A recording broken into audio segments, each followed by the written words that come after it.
ಇನ್ನು ಅಮೆರಿಕದ ಅಧ್ಯಕ್ಷ ಡೊನಾಲ್ಡ್ ಟ್ರಂಪ್ ನೀಡ್ತಾ ಇರುವಂತಹ ಹೇಳಿಕೆಗಳು ಆಗಾಗ ಸಾಕಷ್ಟು ಚರ್ಚೆಗೆ ಕಾರಣ ಆಗ್ತದೆ. ಈಗ ಮತ್ತೊಮ್ಮೆ ಭಾರತ ಪಾಕಿಸ್ತಾನ ವಿಚಾರಕ್ಕೆ ಸಂಬಂಧಪಟ್ಟಂತೆ ನೀಡಿರುವಂತಹ ಹೇಳಿಕೆ ಸಾಕಷ್ಟು ಚರ್ಚೆಗೆ ಕಾರಣ ಆಗ್ತಾ ಇದೆ. ಭಾರತ ಪಾಕಿಸ್ತಾನದ ಜೊತೆಗೆ ಡಿನ್ನರ್ ಮಾಡಲಿ ಅಂತ ಅಮೆರಿಕ ಅಧ್ಯಕ್ಷ ಟ್ರಂಪ್ ಪುಕ್ಕಟ್ಟೆ ಸಲಹೆಯನ್ನು ಕೊಟ್ಟಿರೋದು. 2 ಪರಮಾಣು ಶಸ್ತ್ರಾಸ್ತ್ರಗಳನ್ನು ಹೊಂದಿರುವಂತಹ ರಾಷ್ಟ್ರಗಳು ಪಾಕಿಸ್ತಾನ ಸಂಘರ್ಷದ ಆತಂಕವನ್ನ ಕಡಿಮೆ ಮಾಡಲಿ ಅಂತ ಹೇಳಿದ್ದಾರೆ. ಕದನ ಟೆನ್ಷನ್ ಕಡಿಮೆ ಮಾಡೋದಕ್ಕೆ ಡಿನ್ನರ್ ಮಾಡಲಿ ಇಬ್ಬರು ಸೇರಿಕೊಂಡು ಸೌದಿ ಅರೇಬಿಯಾಕ್ಕೆ ಪ್ರವಾಸಕ್ಕೆ ತೆರಳಿರುವಂತಹ ಟ್ರಂಪ್ ಭಾಷಣದ ಸಂದರ್ಭದಲ್ಲಿ ಈ ಮಾತುಗಳನ್ನು ಹೇಳಿದ. ಪರಮಾಣು ಕ್ಷಿಪಣಿಗಳ ವ್ಯಾಪಾರ ಮಾಡೋದು ಬೇಡ, ನೀವು ತಯಾರಿಸುವ ವಸ್ತುಗಳ ವ್ಯಾಪಾರವನ್ನು ಮಾಡಿ. ಉಭಯ ದೇಶಗಳ ನಾಯಕರು ಶಕ್ತಿಶಾಲಿಗಳು, 2 ದೇಶದ ನಾಯಕರು ಒಳ್ಳೆಯವರು, ಬುದ್ಧಿವಂತರು, ಎಲ್ಲವೂ ನಿಂತಿದ್ದು ಒಳ್ಳೆಯದೇ ಆಯಿತು, ಅದು ಹಾಗೇ ಇರಲಿ ಹೀಗಂತ ನಾನು ಭಾವಿಸ್ತೀನಿ ಅಂತ ಹೇಳಿದ್ದಾರೆ. ಇನ್ನು ಜೊತೆಗೆ ನನ್ನಿಂದಲೇ ಕದನ ವಿರಾಮ ಜಾರಿಯಾಗಿದ್ದು ಅನ್ನುವಂಥ ಮಾತನ್ನ ಮತ್ತೊಮ್ಮೆ ಡೊನಾಲ್ಡ್ ಟ್ರಂಪ್ ಸೌದಿ ಅರೇಬಿಯಾದಲ್ಲೂ ಕೂಡ ಹೇಳ್ಕೊಂಡಿದ್ದಾರೆ.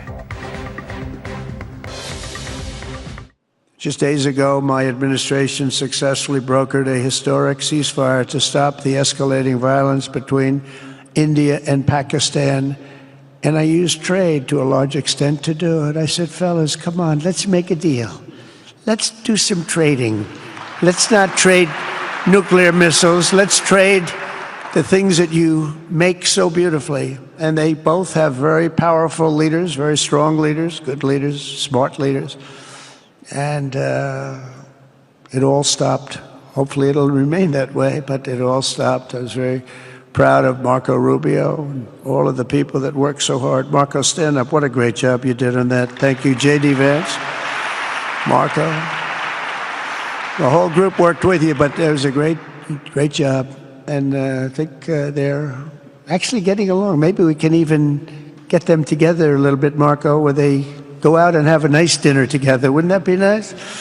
But we've come a long way, and it could be, millions of people could have died from that conflict that started off small and was getting bigger and bigger and bigger by the day.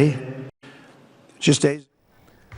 ಈ ಬಗ್ಗೆ ಮತ್ತಷ್ಟು details ಕೊಡ್ತಾರೆ ನಮ್ಮ ಹಿರಿಯ ಪ್ರತಿನಿಧಿ ಪ್ರಶಾಂತ್ ನಾಥು ಇದೀಗ ನಮ್ಮ ಜೊತೆಗೆ ಸಂಪರ್ಕದಲ್ಲಿದ್ದಾರೆ. ಪ್ರಶಾಂತ್, ಅಮೆರಿಕ ಅಧ್ಯಕ್ಷರು ನೀಡ್ತಾ ಇರುವಂತಹ ಹೇಳಿಕೆಗಳು ಅದನ್ನ ಯಾವ ರೀತಿಯಾಗಿ ತಗೊಳ್ಬೇಕು? ಗಂಭೀರವಾಗಿ ತಗೊಳ್ಳೋದಕ್ಕೆ ಅವ್ರು ನೀಡ್ತಾ ಇರುವಂತಹ ಹೇಳಿಕೆಗಳ ಧಾಟಿಗಳು ಅದನ್ನ ಗಂಭೀರವಾಗಿ ತಗೋಬೇಕು ಅಥವಾ ಲಘುವಾಗಿ ತಗೋಬೇಕು ಅನ್ನೋಂಥದ್ದು ಕೂಡ ಅರ್ಥ ಆಗ್ತಾ ಇಲ್ಲ. ಮಧುಕರ್ ನೋಡಿ, ಡೊನಾಲ್ಡ್ ಟ್ರಂಪ್ ಒಂದು ಕ್ರೆಡಿಬಿಲಿಟಿ ಯಾವತ್ತಿಗೂ ಕೂಡ ಒಂದು ಪ್ರಶ್ನಾರ್ಥಕವಾಗಿರುತ್ತೆ. ಆದ್ರೆ ಇಲ್ಲಿ ಇಡೀ ಡೊನಾಲ್ಡ್ ಟ್ರಂಪ್ ಹೇಳಿಕೆಯನ್ನ ಯಾವ ರೀತಿ ತೆಗೆದುಕೊಂಡ್ರು ಕೂಡ ಇದು ಮುಜುಗರ ತರ್ತಾ ಇರ್ತಕ್ಕಂಥದ್ದು ಭಾರತ ಸರ್ಕಾರಕ್ಕೆ ಅಂತಕ್ಕಂಥದ್ದು ಸ್ಪಷ್ಟ. ಯಾಕಂದ್ರೆ ಭಾರತ ಸರ್ಕಾರದ ಒಂದು ವಿದೇಶಾಂಗ ನೀತಿ ಸ್ಪಷ್ಟವಾಗಿದೆ. ಯಾವುದೇ ರೀತಿಯಾಗಿರ್ತಕ್ಕಂಥ ಸಾರ್ವಭೌಮತೆಯ ಪ್ರಶ್ನೆ ಬಂದಾಗ ಯಾವುದೇ ದೇಶದ ಮಧ್ಯಸ್ಥಿಕೆಯಲ್ಲಿ ನಾವು ಯಾರೊಂದಿಗೂ ಕೂಡ ಮಾತುಕತೆ ನಡೆಸಲ್ಲ ಅಂತಕ್ಕಂಥದ್ದು ಭಾರತದ ವಿದೇಶಾಂಗ ನೀತಿ. ಪ್ರೀ ಮೋದಿ ಕಾಲದಿಂದಲೂ ಇಂದಿರಾ ಗಾಂಧಿ ಕಾಲದಿಂದಲೂ ಕೂಡ ಇದು ಸ್ಪಷ್ಟವಾಗಿರ್ತಕ್ಕಂಥ ಒಂದು ಫಾರಿನ್ ಪಾಲಿಸಿ ಇದೆ. ಆದ್ರೆ ಈ ಭಾರತ ಪಾಕಿಸ್ತಾನದ ಯುದ್ಧ ಸನ್ನಿವೇಶದಲ್ಲಿ ನಾನೇ ಹೋಗಿ ಈ 2 ನ್ಯೂಕ್ಲಿಯರ್ ರಾಷ್ಟ್ರಗಳಿಗೆ ಬುದ್ಧಿ ಹೇಳಿದ್ರೆ, ನೀವು ಯುದ್ಧವನ್ನ ನಿಲ್ಲಿಸದೆ ಹೋದ್ರೆ ನಾನು ವ್ಯಾಪಾರವನ್ನ ನಿಲ್ಲಿಸಬೇಕಾಗತ್ತೆ. ಅಮೆರಿಕ ಯಾವುದೇ ವ್ಯಾಪಾರವನ್ನ ಭಾರತ ಮತ್ತು ಪಾಕಿಸ್ತಾನದ ಜೊತೆ ಮಾಡ್ಲಿಕ್ಕೆ ನಾನು ಅವಕಾಶವನ್ನ ಕೊಡಲ್ಲ. ನೀವು ನ್ಯೂಕ್ಲಿಯರ್ ಟ್ರೇಡ್ ಮಾಡ್ಬಿಡಿ, ನ್ಯೂಕ್ಲಿಯರ್ ವಾರ್ನ ಟ್ರೇಡ್ ಮಾಡ್ಬಿಡಿ, ನ್ಯೂಕ್ಲಿಯರ್ ಅಸ್ತ್ರಗಳನ್ನ ಟ್ರೇಡ್ ಮಾಡ್ಬಿಡಿ, ಶುದ್ಧ ವ್ಯಾಪಾರವನ್ನ ನಡೆಸಿ ಅಂತಕ್ಕಂಥದ್ದನ್ನ ನಾನು 2 ರಾಷ್ಟ್ರಗಳಿಗೆ ಬುದ್ಧಿ ಹೇಳಿದ ನಂತರ ಮತ್ತು ಮಧ್ಯಸ್ಥಿಕೆ ವಹಿಸಿ ಅವರನ್ನ ಮಾತುಕತೆಗೆ ಬಲವಂತ ಮಾಡಿದ ನಂತರ ಈ ಯುದ್ಧವನ್ನ ನಾನು ನಿಲ್ಲಿಸಿದೀನಿ. ಇಲ್ಲಾದ್ರೆ ಲಕ್ಷಾಂತರ ಜನರ ಜೀವ ಹೋಗ್ತಾ ಇತ್ತು, ನ್ಯೂಕ್ಲಿಯರ್ ಯುದ್ಧ ನಡೀತಾ ಇತ್ತು ಅಂತಕ್ಕಂಥದ್ದನ್ನ ಸೌದಿ ಅರೇಬಿಯಾದಲ್ಲಿ ನಡೆದಿರ್ತಕ್ಕಂಥ ಬಿಸ್ನೆಸ್ ಸಮಿಟ್ ನಲ್ಲಿ ಡೊನಾಲ್ಡ್ ಟ್ರಂಪ್ ಹೇಳ್ತಾ ಇದ್ದಾರೆ. ಇದು ಯಾವಾಗ ಹೇಳ್ತಿದ್ದಾರೆ?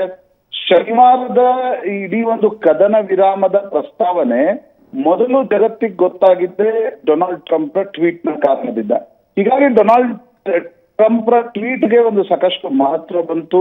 ಡೊನಾಲ್ಡ್ ಟ್ರಂಪ್ ನಂತರ ಮೈಕಲ್ ರೊಬೆರೋ ಏನವರ ಸೆಕ್ರೆಟರಿ ಆಫ್ ಸ್ಟೇಟ್ ಇದ್ದಾರೆ, ಅವರು ಕೂಡ ಹೇಳಿದ್ರು ನಮ್ಮ ಮಧ್ಯಸ್ಥಿಕೆಯಲ್ಲಿ ನಡೆದಿದೆ ಅಂತಕ್ಕಂಥದ್ದನ್ನ. ಆದ್ರೆ ಭಾರತ ಇದನ್ನ ಪದೇ ಪದೇ ತಳ್ಳಿ ಹಾಕ್ತಾ ಇದೆ. ವಿದೇಶಾಂಗ ಇಲಾಖೆ ಕೂಡ ಇಲ್ಲ, ಯಾವುದೇ ಕಾರಣಕ್ಕೂ ಕೂಡ ಮಧ್ಯಸ್ಥಿಕೆಯನ್ನ ವಹಿಸಿಲ್ಲ, ಟ್ರೇಡ್ ಬಗ್ಗೆ ಚರ್ಚೆ ಆಗಿಲ್ಲ ಅಂತಕ್ಕಂಥದ್ದನ್ನ ಭಾರತದ ವಿದೇಶಾಂಗ ಇಲಾಖೆ ಮತ್ತು ಭಾರತ ಸರ್ಕಾರ ಸ್ಪಷ್ಟೀಕರಣ ಕೊಡ್ತಕ್ಕಂಥ ಪ್ರಯತ್ನ ಮಾಡ್ತಿರುವಾಗ್ಲೇ ಡೊನಾಲ್ಡ್ ಟ್ರಂಪ್ ಇನ್ನೊಮ್ಮೆ ಸೌದಿ ಅರೇಬಿಯಾಕ್ಕೆ ಹೋಗಿ ಹೇಳ್ತಾ ಇದ್ದಾರೆ, ಇಲ್ಲ ನ್ಯೂಕ್ಲಿಯರ್ ವಾರ್ ಆಗುವ ಲಕ್ಷಣಗಳಿದ್ವು, ಲಕ್ಷಾಂತರ ಜನರ ಜೀವ ಹೋಗ್ತಾ ಇತ್ತು, ಆ ಕಾರಣದಿಂದ ನಾನು ಅವರಿಗೆ ಟ್ರೇಡ್ ನ ಬೆದರಿಕೆಯನ್ನು ಹಾಕಿ ಮಾತುಕತೆಗೆ ಹತ್ತಿದೆ. ಇಡೀ ರಾತ್ರಿ ಮಾತುಕತೆ ನಡೆದ ನಂತರ ಯಾವುದೋ ಒಂದು ತೃತೀಯ ಅಂದ್ರೆ ಒಂದು ರೀತಿಯ ತಟಸ್ಥ ಸ್ಥಳದಲ್ಲಿ ಮಾತುಕತೆ ನಡೆದ ನಂತರ ಈ ಯುದ್ಧ ನಿಲ್ಲಿಸ್ತಕ್ಕಂಥ ಪ್ರಸ್ತಾವನೆಗೆ ಎರಡೂ ರಾಷ್ಟ್ರಗಳು ಒಪ್ಪಿಕೊಂಡಿವೆ ಅಂತಕ್ಕಂಥದ್ದನ್ನ ಡೊನಾಲ್ಡ್ ಟ್ರಂಪ್ ಪದೇ ಪದೇ ಹೇಳ್ತಿದ್ದಾರೆ. ಇದು ಗಂಭೀರವಾಗಿ ತೆಗೆದುಕೊಳ್ಬೇಕೋ ಬೇಡವೋ ಅಂತಕ್ಕಂಥದ್ದು ಒಂದು ಪ್ರಶ್ನೆ. ಆದ್ರೆ ಅಮೆರಿಕನ್ ರಾಷ್ಟ್ರಾಧ್ಯಕ್ಷರ ಹೇಳಿಕೆಯಿಂದ ಭಾರತ ಸರ್ಕಾರಕ್ಕೆ ಪದೇ ಪದೇ ಮುಜುಗರ ಆಗ್ತಾ ಇದೆ ಅಂತಕ್ಕಂಥದ್ದು ಸ್ಪಷ್ಟವಾಗಿ ಕಂಡು ಬರ್ತಾ ಇದೆ. ಒಂದು ಕಡೆ ನರೇಂದ್ರ ಮೋದಿ ಸರ್ಕಾರ ಮತ್ತು ನರೇಂದ್ರ ಮೋದಿ ಅವರೇ ಇದಕ್ಕೆ ಸ್ಪಷ್ಟೀಕರಣ ಕೊಡಬೇಕು ಅಂತಕ್ಕಂಥ ವಿಪಕ್ಷಗಳ ಆಗ್ರಹದ ಮಧ್ಯೆ ಪದೇ ಪದೇ ಡೊನಾಲ್ಡ್ ಟ್ರಂಪ್ ಇಂದ ಬರ್ತಾ ಇರ್ತಕ್ಕಂಥ ಹೇಳಿಕೆಗಳು, ಭಾರತ ಇದಕ್ಕೆ ಈ ರೀತಿ ಆಗಿಲ್ಲ ಅಂತಕ್ಕಂಥ ಸ್ಪಷ್ಟೀಕರಣವನ್ನ ಕೊಟ್ಟ ನಂತರವೂ ಕೂಡ ಟ್ರಂಪ್ ಇದನ್ನೇ ಪುನರುಚ್ಚರಿಸ್ತಾ ಇರತಕ್ಕಂಥದ್ದು ಭಾರತ ಸರ್ಕಾರಕ್ಕೆ, ನರೇಂದ್ರ ಮೋದಿ ಅವರಿಗೆ ಒಂದು ರೀತಿ ಮುಜುಗರವನ್ನ ಬರ್ತಾ ಇದೆ ಅಂತಕ್ಕಂಥದ್ದು ಸ್ಪಷ್ಟ. ಓಕೆ, ಹಾಗೆ ಸಂಪರ್ಕದಲ್ಲಿರಿ ಸರ್.